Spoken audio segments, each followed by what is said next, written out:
The Tupolev Tu-144, often referred to as the Konkordsky, was one of the most ambitious yet ill-fated projects in aviation history. It was meant to be the Soviet Union's answer to the Concorde, a technological marvel that would symbolize the USSR's engineering prowess and political dominance in the Cold War era.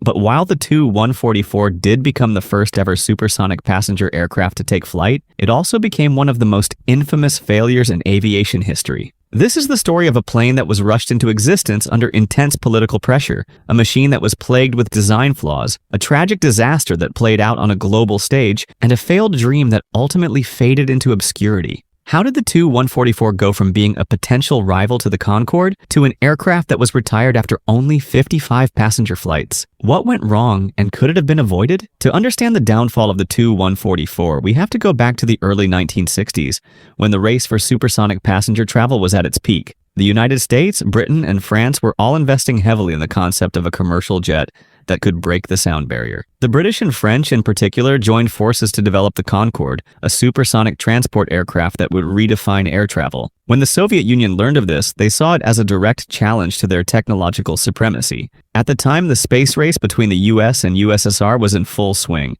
and the Soviets had already made history by sending the first human, Yuri Gagarin, into space. But in commercial aviation, they were lagging behind the West. Soviet Premier Nikita Khrushchev demanded that the USSR develop its own supersonic passenger jet, and that it had to beat the Concorde to the skies no matter what. This impossible challenge was handed to Andrei Tupolev, the Soviet Union's most respected aircraft designer. His design bureau, Tupolev OKB, had a long history of building bombers and passenger aircraft for the Soviet Air Force and Aeroflot.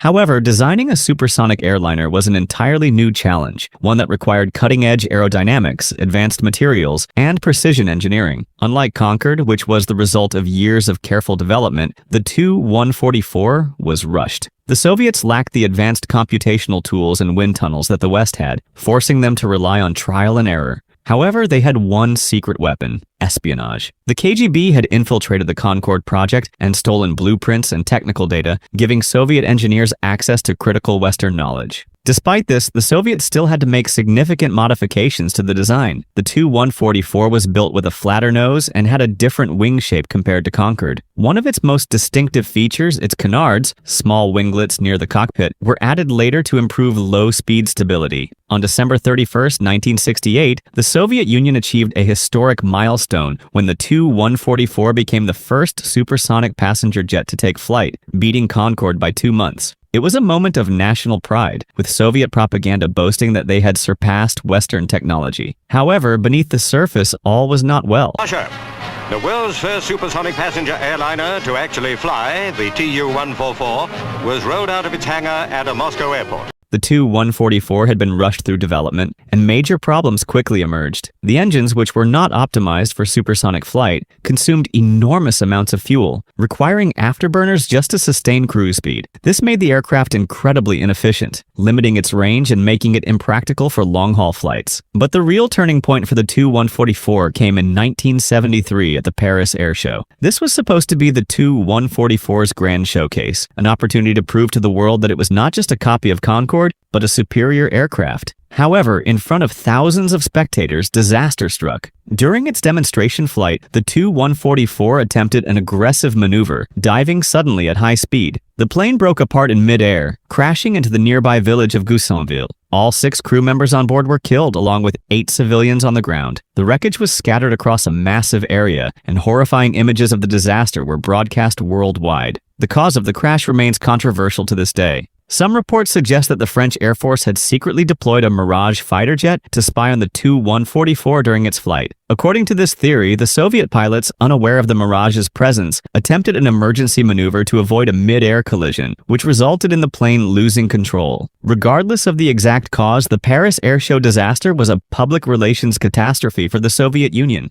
Confidence in the Tu-144 plummeted, but the USSR was still determined to put the aircraft into service. In 1977, the Tu-144 finally entered passenger service on the Moscow-Almaty route, operated by Aeroflot. However, the flights were far far from luxurious. The cabin was unbearably loud, with engine noise so intense that passengers could barely hear each other speak. The plane's unreliable engines and structural weaknesses led to constant breakdowns and safety concerns. By 1978, a fuel leak caused another Tu-144 to crash, and the Soviet government decided to end passenger operations after just 55 flights. The dream of Soviet supersonic travel was over. Meanwhile, the Concorde went on to enjoy a 27-year career, carrying millions of passengers across the Atlantic and becoming a symbol of luxury travel. While Concorde was ultimately retired in 2003 due to economic and environmental concerns, it had at least proven that supersonic passenger travel was possible. The Tu-144, on the other hand, was largely forgotten. In the 1990s,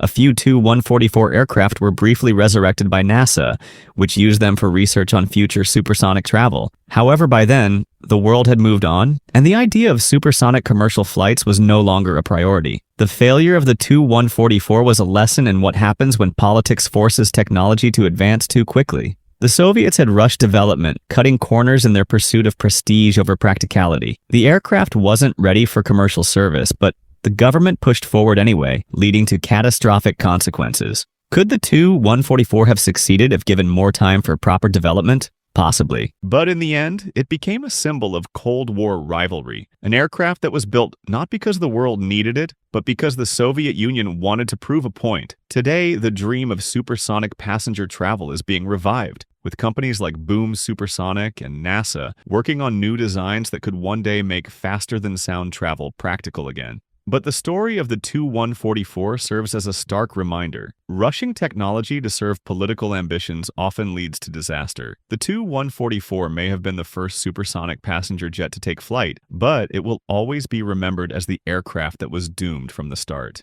If you like this video, kindly subscribe my channel for more updates.